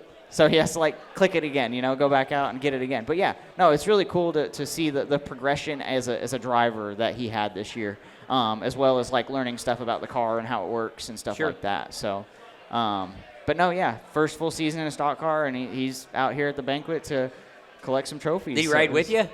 No, he actually flew out today and then actually had some bad luck showing up. They left his bag in Phoenix. It never made it on the plane with him. So he had to go out and spend some money on a suit and stuff for tomorrow. But Oops. yeah, hopefully the American Airlines will pay for it for him. But Yeah, no kidding. but he's here, and we brought out another. Well, he came on his own, but Nathan DeRagon, another Arizona guy, went for a national championship this year in the hobby stock deal, trying to see if we could get another class at least out there to get a national championship. Did really well. But he's out here and actually sitting over there. I think Bill was maybe going to sneak him in over here too. Yeah, but, sure. But no, yeah, I feel like Arizona's kind of picking up some speed, so it's really cool to see, Yeah, a lot of good racing. I mean, there's good racing everywhere, and you start to identify people from different regions. We do, obviously, but then lots of people don't. Lots of people pay attention to just their track, maybe the couple tracks around them. Yeah. You know, and it's amazing how people don't necessarily know some of the people from different regions like yourself. You know, you come out here and you could probably come out into the Midwest and people might not know who you are, even though you're as successful as you are.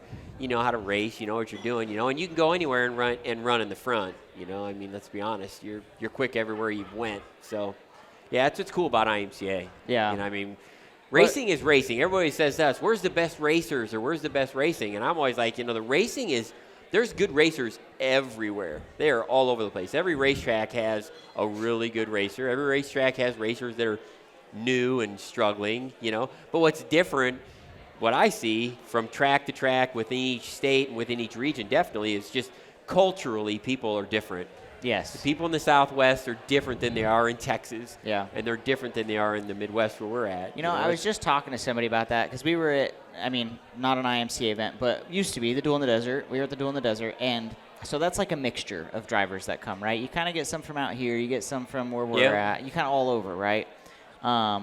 And when I was there, you kind of notice after the races, like who hangs out, who goes and does this, who goes does that, where everybody kind of hangs out, who's with who, you know? And it's like really interesting to see. Same with like Super Nationals. I mean, you kind of get these like different groups and everybody does like different things and how they hang out and how, you know, they do this and do that. And it's really interesting they dress to see. different. Yeah. You can just tell. You go on the West Coast, you can tell West Coast people from people in the Midwest. Everybody's just a little different. You know, everybody talks a little different too, you know, sometimes. Yeah. But the racing is always the same. You put everybody in a race car. That's what's cool about Super Nationals. That's what's cool about, you know, Winter Nationals or the races we're doing in Florida now, the Clash on the Coast, when you have people that come from multiple states, you know, and they never race against each other weekly. You know, and you throw them all on a racetrack, and they put on really awesome racing. And people, guys will win, and people are like, well, who the hell's that guy? Yeah. And I'm like, oh, God, we know who that guy is. I'm like, wow, what's he doing way over there? You know, you know, you never know where people are going to show up because you can take your race car anywhere in the country at a sanctioned track and race it, not having to worry about it not being legal, but you can be competitive too, you know. It's pretty cool. It's fun to be a part of from a sanction standpoint. And you're a good representative for us. I think I said that last year, and you really are. You're young, you know, you're ambitious, you got a good-looking race car, you're very competitive, you know, and you speak well, you know. And so, I mean, you're a really good representative of our modified division. We're glad to have you winning it. Good to see you winning it, and you represent our association and the division very well. So we wish you luck.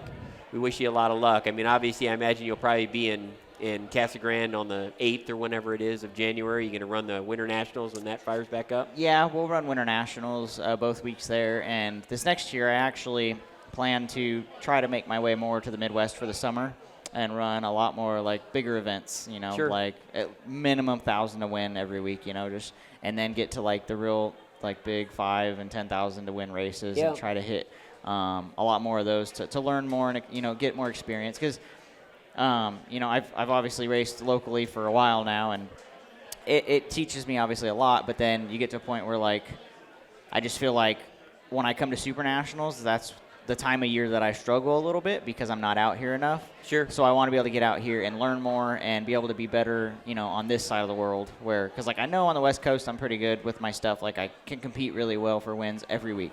Yep. But, like I said, when I go to Super Nationals, I feel like I'm behind the ball when I get there, and then so that's the plan for next year. Sorry. They only brought one?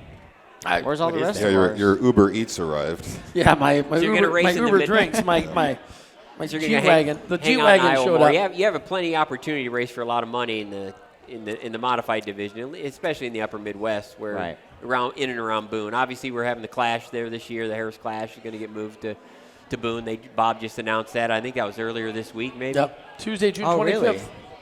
Oh, they took it away from Deer Creek and put it at Boone? Yeah, we're going to have it at Boone. Bob wanted to move it there, so we're going to have I think it'll be $5,000 to win modifieds at Boone. So that's right in Kyle's backyard too. You know, he's right up the street. So you come out to that and try to represent Harris really well. Yeah, well, that's my plan. Is like I said, just come out to the Midwest, run a lot of the bigger shows, and learn more. Because obviously that's when every fast guy is pretty much at the big shows all the time. So if I go there and compete with them guys on a weekly basis, I'll know that I'm learning something because it won't just be one of those things like I know I'm going to go out and, run first or second every week. It's going to be like, we're going to have a hard time probably even making the top 10 on some of these shows. So I need to like just work, get better at my program. Yep. So. Yeah, it's a very competitive division. Yeah, for sure. Especially when there's a lot of money on the line. Yeah. It gets pretty serious. So. Yeah, that's when that whole like thinking too hard comes in, when I count myself out sometimes. Yeah. Try not to do that. Yeah. So. Well, again, congratulations. Thanks for coming. Thank you. We look Thanks forward for to having hearing me. you talk tomorrow night.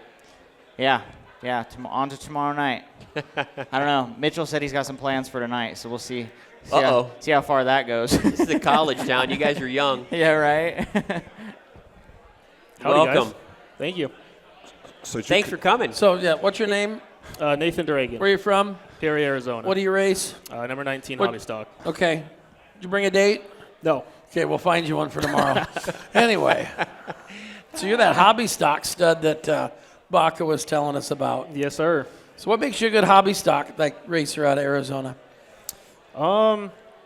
Honestly, I know the modified stuff and the higher class stuff, you obviously have some of the best guys doing that. But when it comes to the hobby stock stuff, I mean, if you take the time and sit and watch a lot of those races, I feel like that's where a good core group of the drivers are. I mean, we don't have a lot of adjustability or racing on a cookie cutter 7-inch tire. And it's a bunch of kind of more blue collar dudes just going at it the whole time. So I think if you sit down and watch those races, I mean, there's a lot of good guys. And I don't know, ever since I kind of got from the little kiddie cars into the bigger stock car stuff, I kind of adapted well to the slow and heavy stuff. Always been a pretty good kind of rhythm racer, so I feel like that helps me out a lot with that stuff as well. I thought he was talking about me when he said slow and heavy. Me too. So you and like 1,400, the guys from California. What's that? I lost their name. Oh, What's in that drink? I don't know. Did you spike this? apparently Garrett? some good stuff, Holy so. goodness, What'd you G-Wagon. get him? We've had this ongoing The debate. Daffrins, Oh, the yes. Daffrins, You and yeah. 1,400 Daffrins race together. Gosh, yeah, you got enough Daffrins, they can have he their own drinking? show and be quite entertaining. Yeah, I by think themselves, so. Drinking? they were like hamsters or gerbils. They bred real fast. What are you drinking, Jerry? I don't know, whatever, Garrett. Garrett, did you is- roofie this thing, Garrett? Looks like scotch. Yeah, your dad brought this up for me. Let me try that. I probably shouldn't. It's just a We've had this ongoing just a debate at the 14. IMCA office, like how to pronounce your last name. Dragon. DeRagon. DeRagon. Very DeRagon. simple. Nobody believed me. I called like you. You came to Boone a few years ago, right? DeRagon or DeRagon. Or Oh, I like, get what DeRagon, Just- DeRogan, Dragon. Someone, our local announcer at Casa Grande this year, he gave me the best one I've heard in a while. He called me Dragoon, and that was that took the Mike- cake for Mike me. called so you Dragoon. Yeah, I'm like, I don't know how he got that. But it's spelled DERAGON, right? Yep. That's what I thought. But you came to Boone, It's didn't you, a Dragon. few years ago? Just like the Come I've never to been to Super Boone, never Nationals? been to Iowa. I had to It's on the call bucket you list, so. for some reason. Maybe Might have been the banquet that year for something. I was here in Yeah. 2019. Yeah, one because of you the told rookie me deal. how to pronounce it. yeah, because Because he's on the list. Because He's I on said my it list. wrong, and I said it wrong the first year at Winter Nationals. I think we've all said it. Because that's how wrong. Bill told me to Oh say yeah, I it. think Well- you were calling me Diagron. Yeah, because that's you how had a couple Wild of Bill letters said to swapped. say it. Don't worry, Nathan. There's a lot easier trying to set names, the and he's record going to mess straight. up tomorrow night. So all those Smith. names that they That's what I couldn't figure out. I listened to some of these names you say, and they're like Right. off the wall. I'm like, he hits them perfect, and he can't spell mine out properly. But it's all right. You figured it out. So it's the same guy that we've been talking about since 2019. Did I hear that right? Yeah. So I mean, because again, there's names has been pronounced so many different ways. So many ways. So anyhow, hobby stocks. You're a hobby stock guy, Yes, sir. and I mean, I heard you mention the tires. You like the narrow tire, the 7-inch tire. You like that? I don't know. I mean, a lot of people probably put that up for debate. I don't mind it. I mean, I think it obviously brings more talent to the table, especially when you get some of the surfaces out there, especially like we do, where it's kind of sandy and slicks off well. Yep. It makes you really have to slow down and control the car well. You can't just, in my opinion, if it's a heavy racetrack or high bank racetrack, anyone can go in there and just throw it in there and stand on the gas. So when you got to mitigate your throttle control and really try hard to get those skinny tires to hook up, I think it helps bring the better Yep. guys to the top and put on a good show. Yeah, they're definitely more difficult. I think they're a more difficult race car to drive. Just for you have such the smallest tire patch. Well, smallest tire, I mean, you almost have pretty much no adjustability. I mean, Yep. you got shock springs, tire pressure, and make Yeah, sure your front end and stuff is all set up. But, you don't have any weight jacks. We can't run. Right. You can only run a 3 to 4 inch offset wheel. You can't run any wheel spacers, no bead lock, nothing. Yeah, how So, in the I mean, hell you set a hobby stock up with these dumb rules? You know, a lot of people ask me that, and me and Brandon Painter is here with me. We always just kind of keep it simple. You know, people come up with all this extravagant stuff, and I'll be like, I'll be honest, unless the racetrack is vastly different, I run the same stuff at every track in every condition, and I try to just change how I drive the car. That's always been my kind of thing. If I have it in a ballpark area where I'm happy, I try to change my driving style per the racetrack and do what the car wants to do instead of trying to force the car to do what you want to do. So you don't change much then in the course of a night? No, not really. Much you can't change. You can't use weight. You can do a little bit of wheel offset, but yeah, when we get an inch of wheel offset, so you kind of got to get into those. We can run a 3 to 4, so you kind of got to get into that 3.5 or the 3 3/4, 3 1/4 offset if you really want to fine tune it. I don't even really mess much with that. If the track has a big swing, I might do a spring change or something like that. Yeah. But you just get it and drive it. Yeah, pretty much. I mean, I try not to overthink it too much. And obviously you must be doing good at that. Yeah, Clearly. we had a good year. 6 championships, 20 wins, so 4th in the nation. We were in the hunt for that the whole year, and thankfully had Chaz to lean on. You know, it was a nice thing having the current national champion. I kind of got to lean on him of some advice on how to attack that and get through the year, and had a pretty good year. So yeah, when you look at where you're living, where you're racing, it's not really known for IMCA hobby stocks. Yeah, you know, so people around, especially in Iowa, Minnesota, where we have a lot of hobby stocks, you know, our concentration is in this area. You know, guys were like Cory's racing and Smith's, and you know, in the central Iowa, hobby stocks have been racing there for 30 years, 25 years, 25 years or so. Long time. You know, I mean, out in Arizona, people don't really familiarize IMCA hobby stock races with the Southwest, so it's cool to see guys like yourself having success. You know, proving that you can race the same rules that we've got in every other part of the country and make it work down there, you know, and do it well. It's pretty cool. It's cool to see. Yeah, it's slowly growing too. I mean, it's getting bigger and bigger. And this year we had the 3 tracks going, and then I always try to travel. I mean, you can be good at home and run the same stuff over and over. But I gandered into California. We went to Cortez, Colorado. Went up to Price, Utah. Just ran Vegas for the first time up there. So I always try to surround myself with different tracks and services and competitions just to continue getting better. I mean, it's kind of like Chaz was talking about. You can run your local stuff all year and beat the same guys over and over, but I feel like that only helps you grow to a certain point. You kind of need to go somewhere and get your butt kicked time to time and get yourself better. Yeah, that's what's cool about having other tracks that are running the sanction where you can just take that thing up the road. I mean, obviously a hobby stock, it didn't cost you any less to haul that thing up the road than it does a modify, you know, but you're racing for a lot less money. So I look at guys like yourself who are running hobby stocks. Your purses generally are much lower than what they're racing for in mods or stock cars, but the car is somewhat more economical, a little bit less expensive than those cars. But your hard costs are all still going to be the same. So you're spending at times just as much as everybody else to do the same thing, you know. So I look at those situations and guys like yourself as guys like you're probably having more. You're doing it for more fun than a guy that's spending more money, that's trying to take it more serious. But you're still taking it serious, still having fun, and still doing it in a different way, if that makes sense, and having success at it. Yeah, I mean, like I said, it's you know, people hear hobby stock and they can think kind of bottom of the barrel type deal, but I mean, there's a lot of us out there that, I mean, I probably take it a little too serious at times. I know I caught myself doing that this year, points racing. It gets stressful, but you know, there's still a lot of guys. I mean, it might not be the, you know, the money level or anything as the higher classes, but there's guys still putting everything they got in it, you know. I mean, like myself, I go to work, I come home, I work on the race car, and I race. That's all I do. I mean, every spare dime, you know, a minute I have, it goes into it. So, I mean, when I roll up to the racetrack, I mean, obviously you got to have fun. We're spending too much money and time and effort to not go out there and have fun, but I also have the most fun when I'm doing good and winning races. So I try to take it, you know, serious, represent all my people well, and go out and accomplish good results.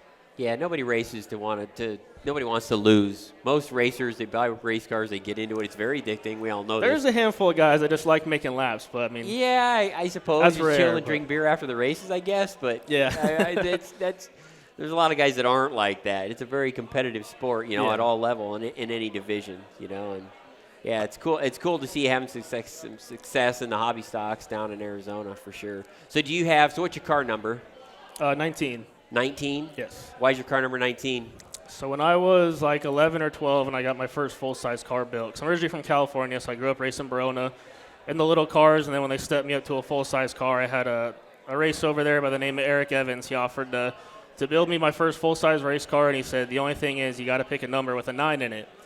So the only thing open at the time besides 19 was a bunch of what I like to call like the gross numbers. It was all like 70s and 80s and 60s, and I was like 12 at the time. I'm like, that don't sound cool, so I ended up going with 19. And then about 10 years ago or so, 2014, when I started working with Brandon Painter, his was kind of like the same thing. All their car numbers just happened to have 9s in it. It was, 19, Has to have a 9 in 19. So it kind of worked out. We've just kept the same thing since and doing good with it. So just like that. I was those thinking are always back. interesting stories. They're usually never the same reasons. And I think it's you. I'm trying to think back the banquet script and the introductions for tomorrow night. Are you the guy with the 7 Ps? Yeah. What? Explain the 7 Ps. So that's Brandon Painter, like I said, who helps me. He learned a lot from an old asphalt racer named Mike Hagerman. Was kind of like a mentor-ish to him. And pay attention because you're going to be reading this tomorrow night. Every word of it, too. But he mentioned the 7 Ps. I was like 14 or 15 at the time. That's more when I was starting to, before that, I kind of just drove. I wasn't too hands-on, and then I got to a point where I didn't have anyone else, so I had to figure it out, be hands-on, learn my stuff. And he's like, as long as you remember the 7 Ps, you'll always be fine.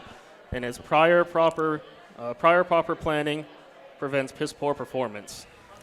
So that's why I was kind of hammered on that during the week, to prep your stuff, have everything ready to go, and that way when you're at the racetrack, you have a good piece. All you got to do is go out and execute and do what you can. I don't know if I remember that. I'm going to try.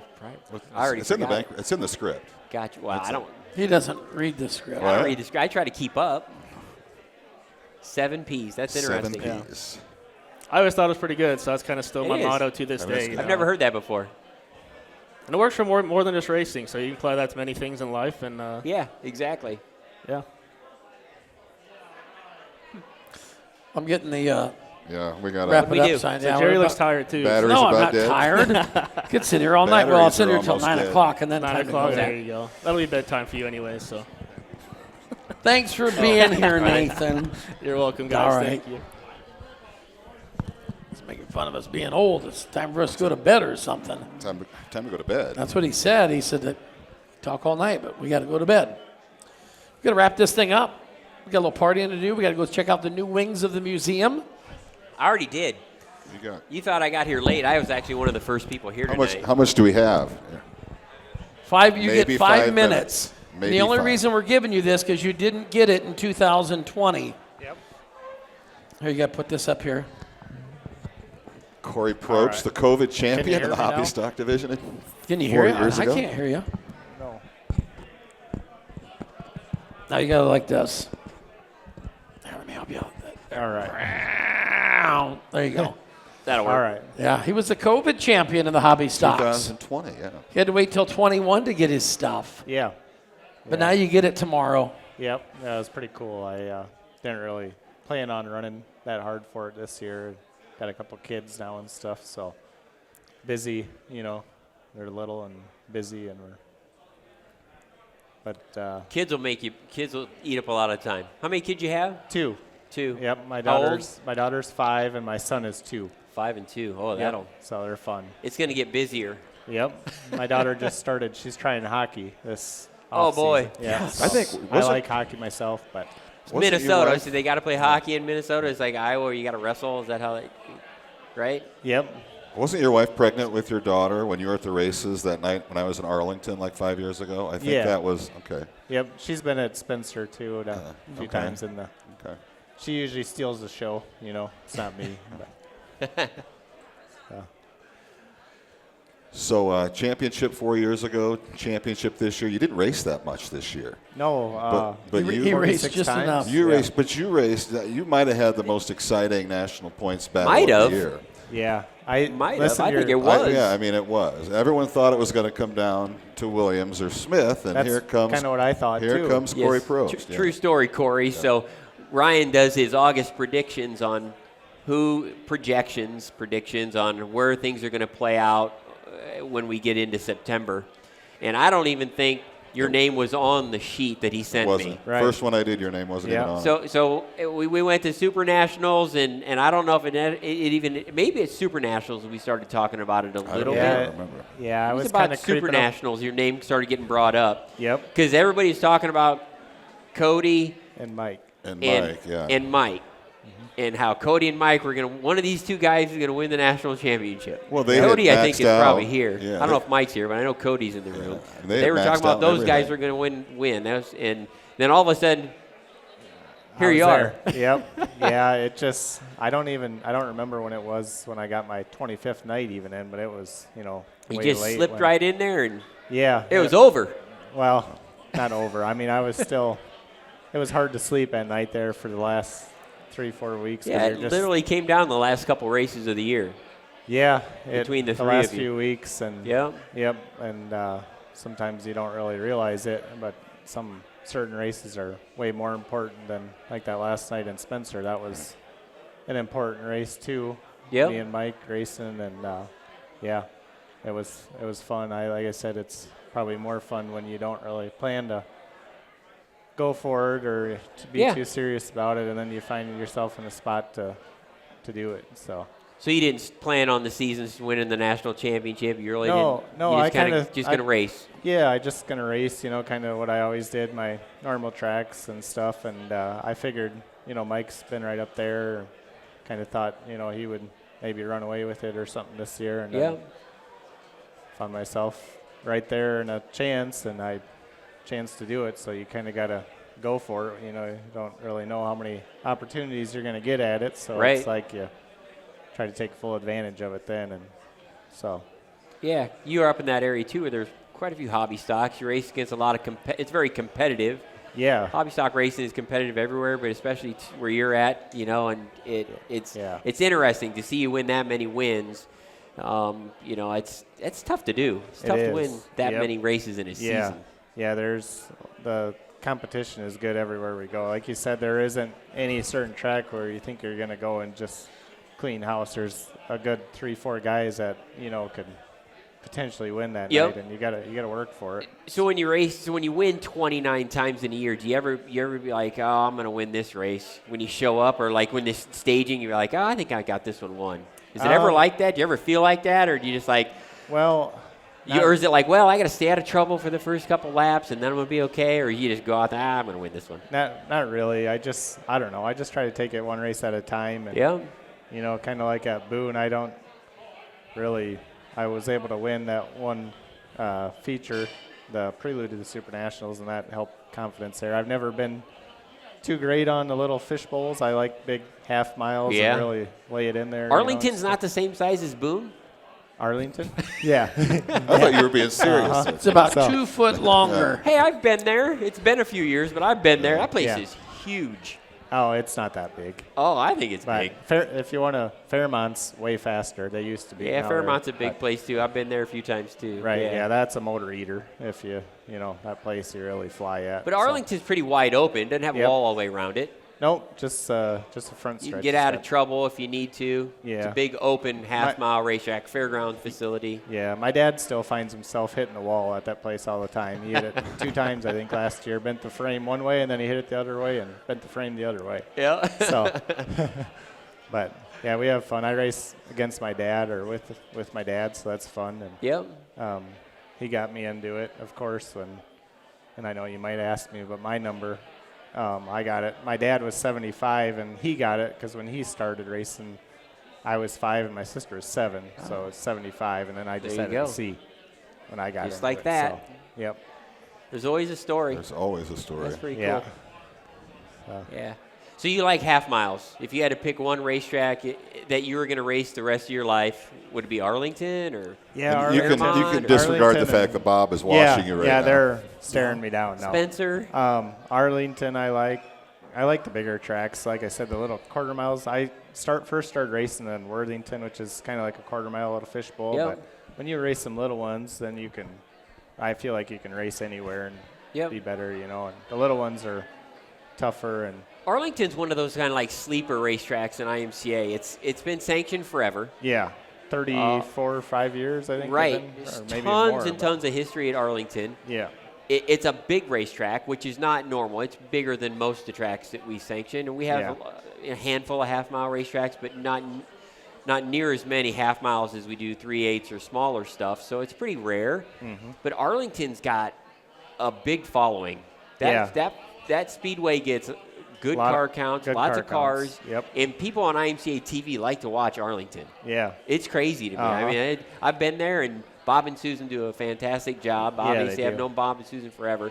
Yep. But there's a lot of good racers that call Arlington home. A lot of guys that I identify, we see come down to Super Nationals that do well at Boone. Yep. That do well anywhere they go, and Yeah. they race around Arlington weekly. It's kind of crazy. Yep. Yeah, and then we had Redwood Falls. They restarted again this year, so that was nice to. Exactly. That's always been one of my favorite tracks too. Usually it's kind of a drier track, or it always slicks off. It's kind of rockier and sandier, so Yep. that place can change. During the course of a feature, it changes so quick that. Yep. So it can sneak up on you. You might be running the bottom on the start, and towards the end you're up top, and it just. Yep. It's fun. So. Yeah. Cool. What else? I don't know. How much do we have left, Nate? We running out of time? Yeah. We're running out of time. Well, Cory, congratulations. Yeah, thank you guys. You bet. That was fun. Glad to have you back. Yeah. Again, you're a good representative, and I thought that the hobby stock division played out as it was such a great race. interesting as Has any there of our ever been a divisions this three-way year. tie? I was curious. Has there ever been a three-way tie like it A played out three-way? in any? I don't know. In the I would assume there have been perfect I don't multiple. think that I don't know in the not hobby three. stocks. I'm not We've had sure. some twos. We've had some really tight two-way ties. Yeah, I'm not too sure. Yeah.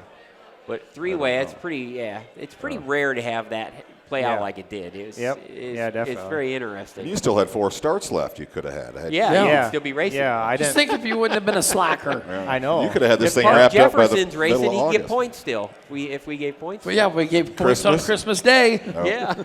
Yeah, I heard the season's going to go till the end of like December next Yeah, year. actually, But- IMCA is going to Why extend not? the point season out till Yeah. Christmas Eve. Christmas Eve. We'll Yeah, have the banquet on the 26th.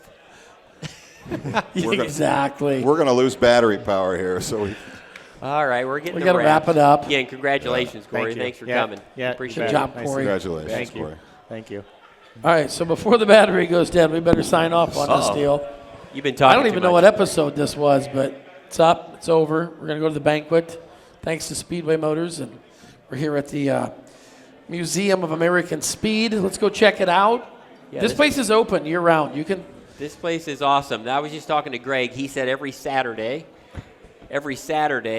in the end, like the last Saturday of every month, like May through October, I think, they have Take coffee, Cars and coffee, yep. cars and coffee out in the parking lot here. They'll get 2,000 or 3,000, 4,000 cars on a Saturday out here in the parking lots.